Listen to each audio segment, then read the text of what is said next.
Bienvenue au chapitre 5. Donc aujourd'hui, on parle d'induction électromagnétique. On va revenir sur les notions qu'on a vues.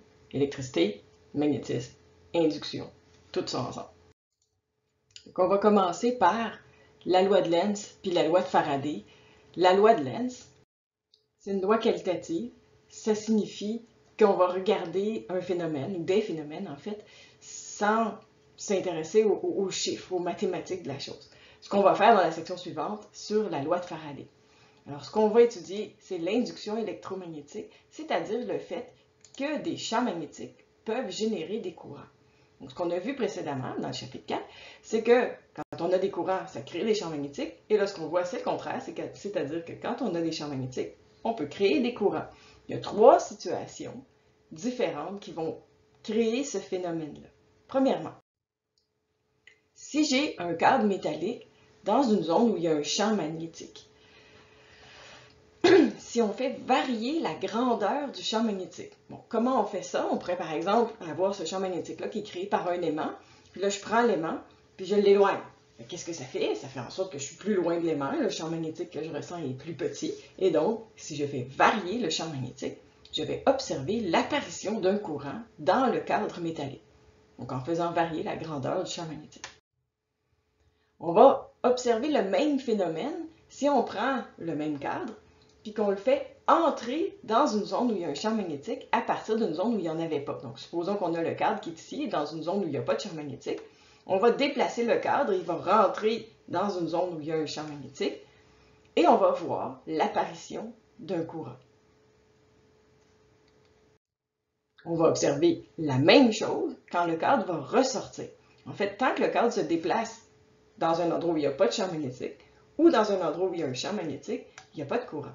Mais s'il entre dans la zone ou s'il ressort de la zone où il y a un champ magnétique, on voit l'apparition d'un courant. On va remarquer ici que le courant n'est pas dans le même sens que quand le cadre est entré dans le champ magnétique. Donc on a un courant dans le sens opposé. On va voir pourquoi bientôt. En fait, c'est tout simplement dû au fait que l'univers n'aime pas le changement. Bon, c'est une façon un peu weird de le dire, mais réellement, c'est comme ça qu'on peut l'interpréter. C'est-à-dire que quand mon cadre est dans une zone où il n'y a pas de champ magnétique, puis que je le fais entrer dans le champ magnétique, ce que je fais, c'est que la quantité de champ magnétique augmente. Et le courant qui va être induit va créer, lui, un champ magnétique induit qui va s'opposer au champ magnétique qui est présent. Donc, si initialement, je n'avais pas de champ magnétique, puis que mon champ magnétique devient plus grand que 0, le champ magnétique induit va s'opposer au champ magnétique externe. Il s'oppose à l'augmentation du champ magnétique en essayant de créer un champ magnétique dans le sens opposé.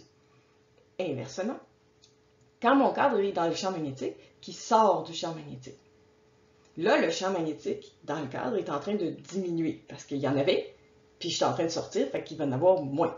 Il y en aura de moins en moins. Alors là, qu'est-ce qui se passe? Bien, le cadre va mettre les électrons en mouvement dans le champ magnétique de façon à créer un champ magnétique induit dans le même sens que le champ magnétique qui est déjà là, le champ magnétique externe. Pourquoi? Parce que le champ magnétique est en train de diminuer. Puis là, le cadre, il va essayer de compenser en créant un champ magnétique dans le même sens pour que le champ magnétique total reste constant. C'est temporaire, évidemment. Aussitôt que le cadre va être complètement sorti, il est trop tard, le champ magnétique induit et le courant induit vont disparaître.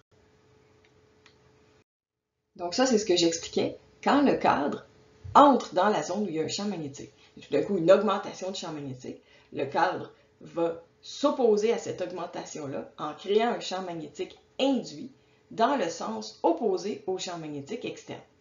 Ce champ magnétique induit-là, il vient d'où? Mais il vient du fait qu'il y a un courant induit qui va apparaître dans le cadre. Donc, mon courant apparaît.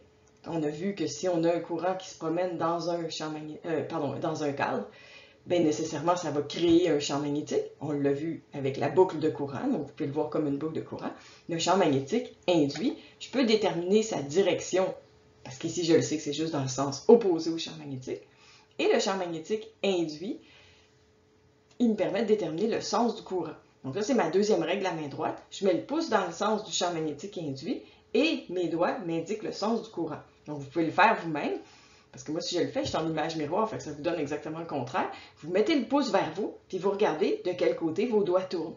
Et là, vous allez voir que ça va tourner dans le sens anti-horaire, comme on le voit sur l'image qui est ici.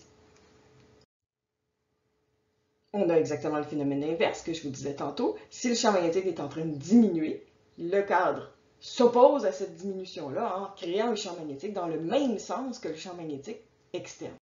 Donc, quand mon cadre est en train de sortir, mon champ magnétique dans le cadre va devenir de plus en plus petit. Le champ magnétique induit va s'opposer à cette diminution-là et donc va créer un champ magnétique dans le même sens. Ce champ magnétique-là, il vient d'où? Mais il vient du courant induit qui est apparu dans le cadre. Et je peux déterminer sa direction en mettant le pouce dans le sens du champ magnétique induit. Et les doigts vont tourner dans le sens du courant. Donc mon courant va tourner en sens horaire dans le cadre qui est ici. Deuxième phénomène qui crée l'apparition d'un courant induit et d'un champ magnétique induit, c'est quand on a une variation dans la surface. Donc tantôt on avait un cadre, il était carré, puis il restait toujours la même grandeur, puis on le déplaçait à l'intérieur ou à l'extérieur d'un champ magnétique. Là, ce qu'on a, c'est un grand rail métallique, comme ça ici, en forme de U, et on a une tige métallique aussi, donc tout ça c'est conducteur, et je prends cette tige-là et je la déplace le long du rail. Ce qui fait que le cadre, la portion dans laquelle le courant peut apparaître, se trouve à être cette zone-là. Puis à mesure que je déplace la tige vers la droite, la zone, l'aire de la surface traversée par le champ magnétique, la surface fermée, va devenir de plus en plus grande. Parce que, évidemment, quand la tige va être rendue ici, l'air, ça va être tout ça, alors qu'en ce moment, c'est juste ça ici. Donc, quand l'air augmente, on va observer un phénomène similaire. C'est-à-dire que quand j'augmente la surface, il y a un courant induit qui apparaît. Ce courant induit-là me permet de déterminer que j'ai un champ magnétique induit qui est dans le sens opposé au champ magnétique externe. Il apparaît à cause du courant qui est dans ce sens-là. Donc, vous pouvez trouver la direction du champ magnétique induit en disant qu'il est juste dans le sens opposé au champ magnétique externe. Il s'oppose à l'augmentation de la surface.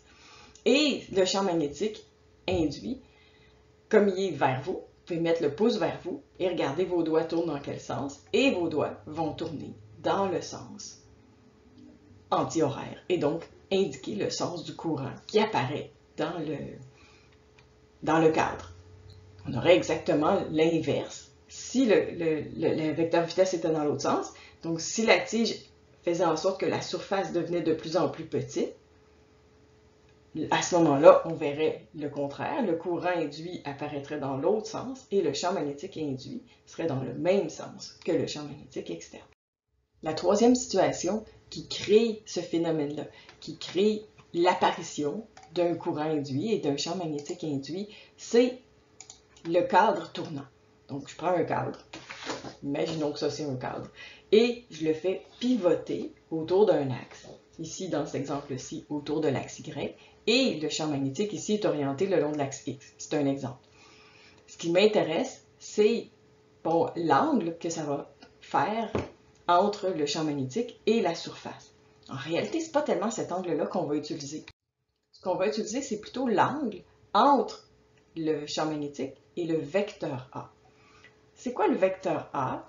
Bien, le vecteur A, on en a déjà parlé, c'est le vecteur qui est perpendiculaire à la surface. Donc, on en avait parlé avant, si j'ai une surface quelconque, mettons celle-là, mon vecteur A, il va être orienté perpendiculairement à la surface.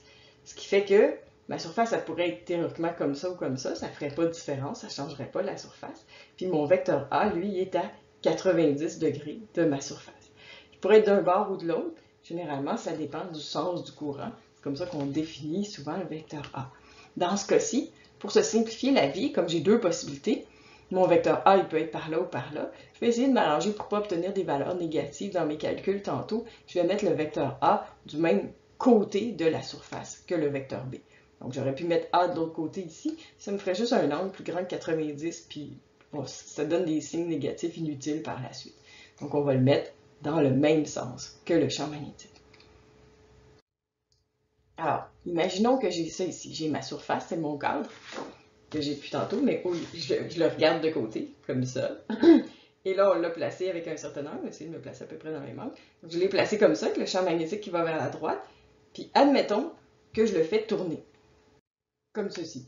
Donc, il est passé de cet angle-là, comme ça, à cet angle-là. Puis, qu'est-ce que ça fait? Ça fait en sorte que j'ai moins de lignes de champ qui traversent la surface.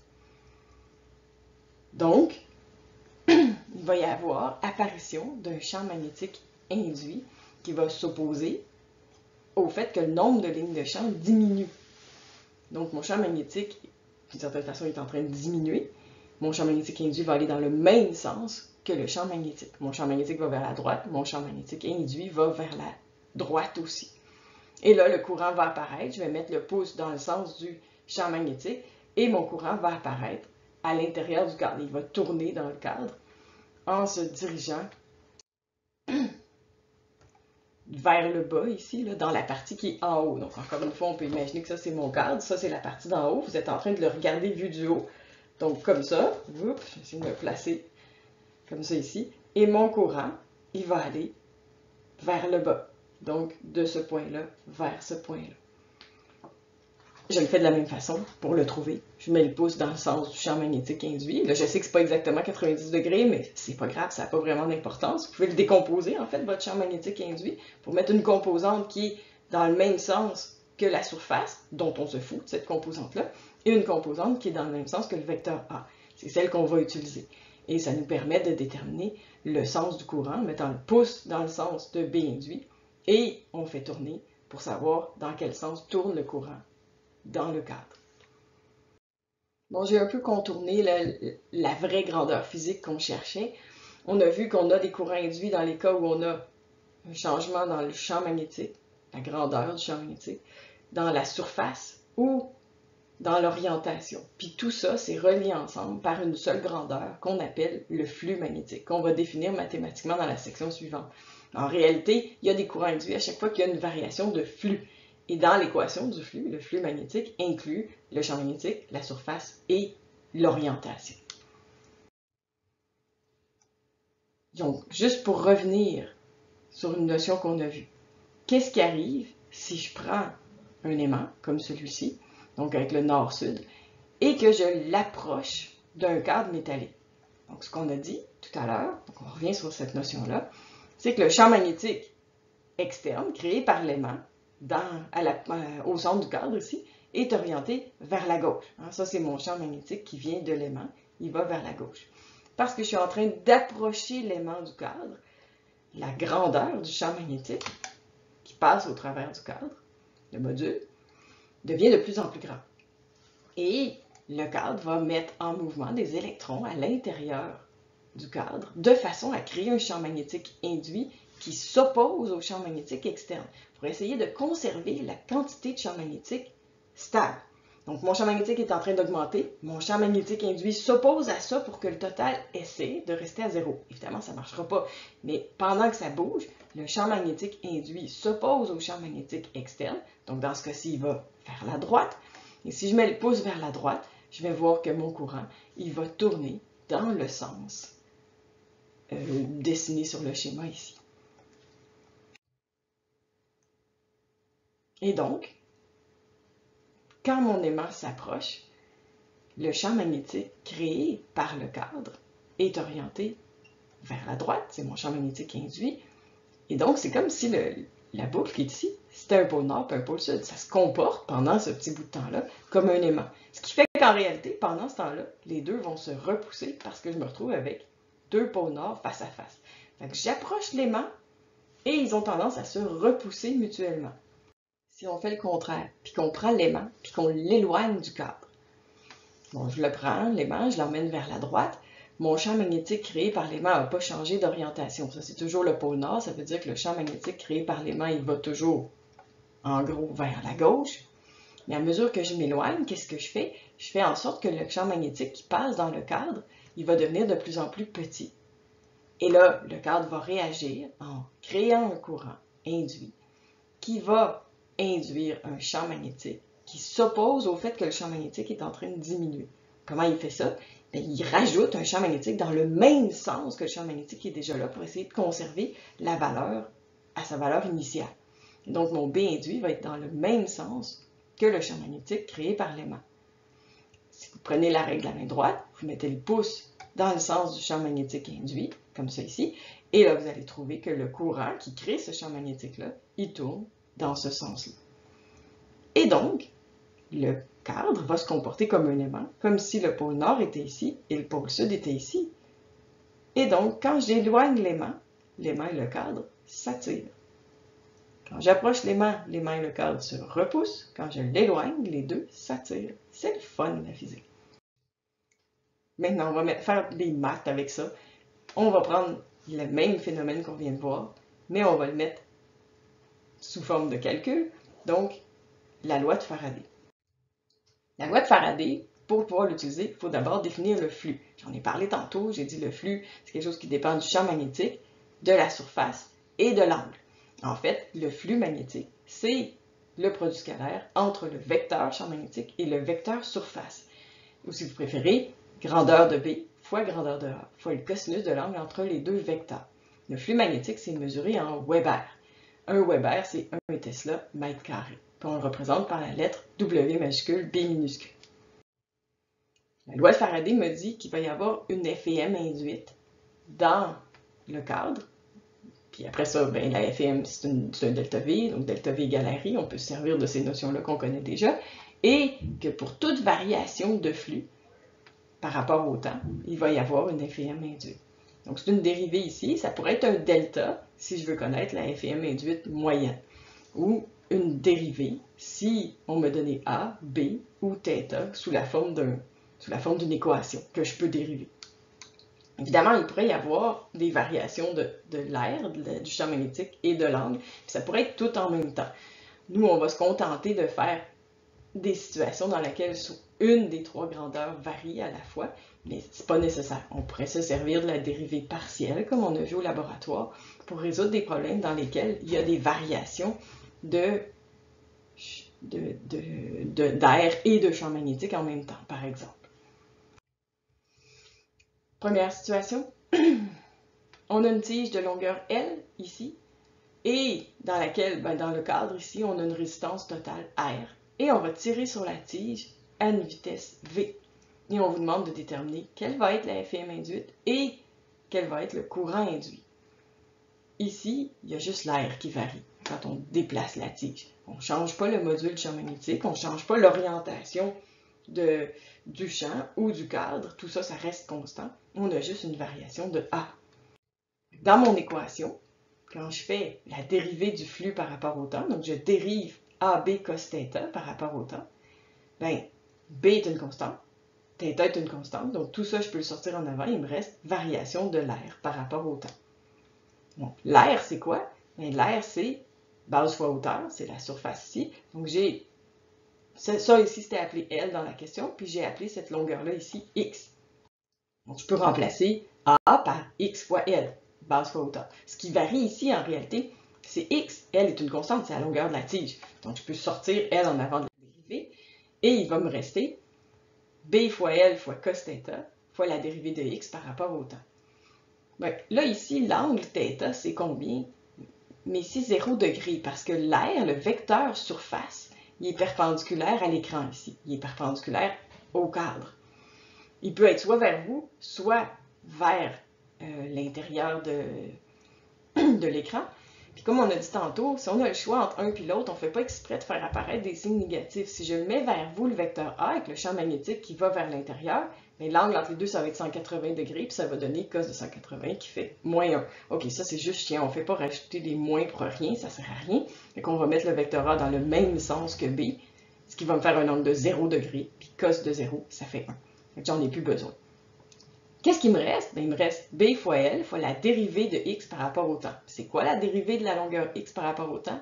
Mais c'est la vitesse, c'est la variation de la position en fonction du temps, puis ça c'est V. Donc ma FEM induite, c'est B fois L fois V. Quel est le courant? Bien, le courant, c'est la FEM sur R, donc BLV sur R, et c'est tout, il n'y a pas de chiffre ici, fait qu'on ne peut pas calculer de valeur. Situation 2, cette fois-ci, on a un solénoïde qui est branché sur une pile ici, et autour du solénoïde, on a placé un anneau. On vous donne les grandeurs suivantes, donc le rayon du solénoïde et de l'anneau. On vous dit que le solénoïde, il y a 24 tours de fil, donc 24 spires, et qu'il y a une résistance totale de 5 ohms. L'anneau, lui, c'est un anneau métallique, une résistance très faible de 0,01 ohm. On va faire passer le voltage donné par la pile de 10 à 15 volts en 0,5 secondes. Et on vous demande de déterminer le courant induit dans l'anneau pendant ce 0,5 secondes-là. Je vous rappelle que le champ magnétique créé par un solénoïde, c'est mu0 fois n fois i. Alors, comment on fait ça? Premièrement, pour pouvoir trouver le champ magnétique dans le solénoïde, j'ai besoin de connaître le nombre de spires par mètre. On m'a donné le nombre de spires total, 24, et la longueur du solénoïde ici, 8 cm, c'est écrit là. Et donc, s'il mesurait 1 mètre, j'en aurais 300 tours de fil, ce qui signifie 300 spires par mètre. À l'instant 0, je suis capable de déterminer c'est quoi le courant qui se propage dans mon solénoïde, puisque j'ai une pile qui donne un voltage de 10 volts. La résistance du solénoïde, c'est 5 ohms, et donc j'ai un courant de 2 ampères qui se propage à l'intérieur du solénoïde. Une demi-seconde plus tard, mon voltage est rendu à 15 volts, toujours avec ma résistance qui est 5, et donc je suis rendu à 3 ampères. OK, qu'est-ce qu'on fait avec ça? Premièrement, on va reprendre notre équation, la FEM induite dans l'anneau ici, qui correspond à A fois B fois cos θ, puis on va dériver cette valeur-là par rapport au temps, donc la dérivée du flux par rapport au temps. L'angle entre le vecteur A et le vecteur B, c'est 0 degré. Mon vecteur A est orienté perpendiculairement à l'anneau, donc comme ça ici, et le vecteur B, c'est le champ magnétique créé par le solénoïde. Et mon solénoïde crée un champ magnétique qui est perpendiculaire à son axe aussi, parallèle à son axe, pardon, donc dans le même sens que le vecteur A, qui est perpendiculaire à la surface de l'anneau. Donc les deux axes sont dans le même sens, l'angle c'est juste 0 degré.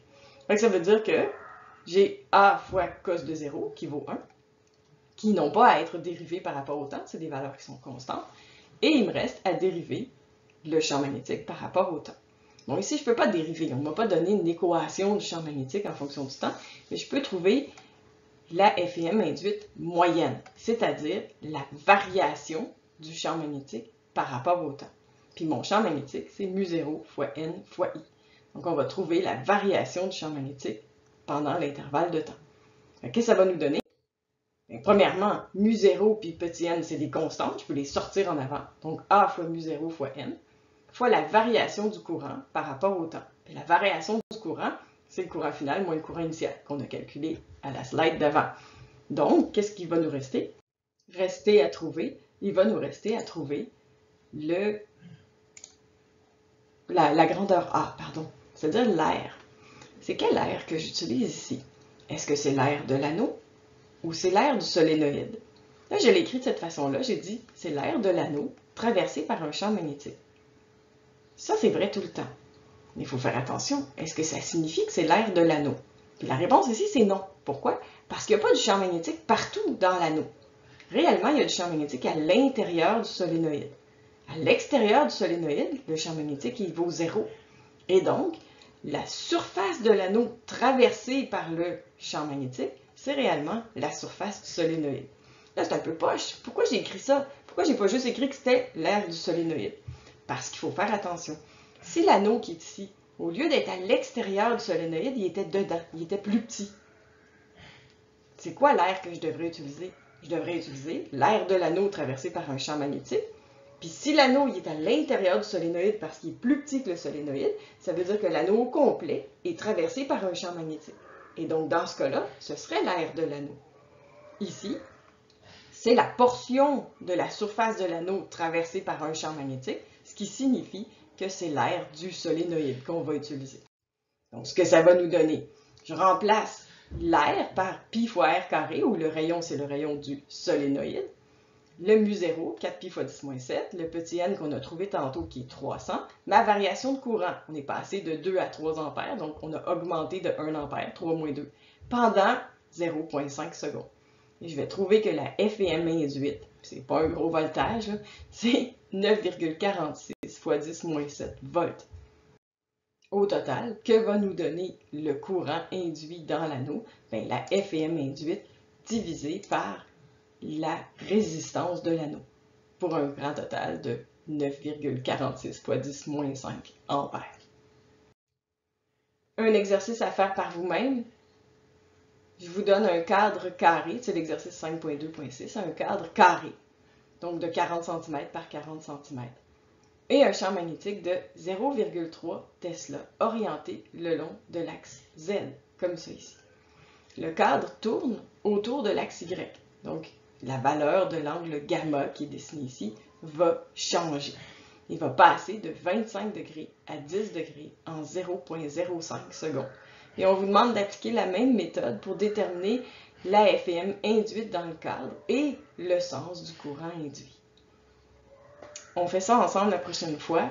Servez-vous de la même méthode, la même équation, la variation du flux en fonction du temps.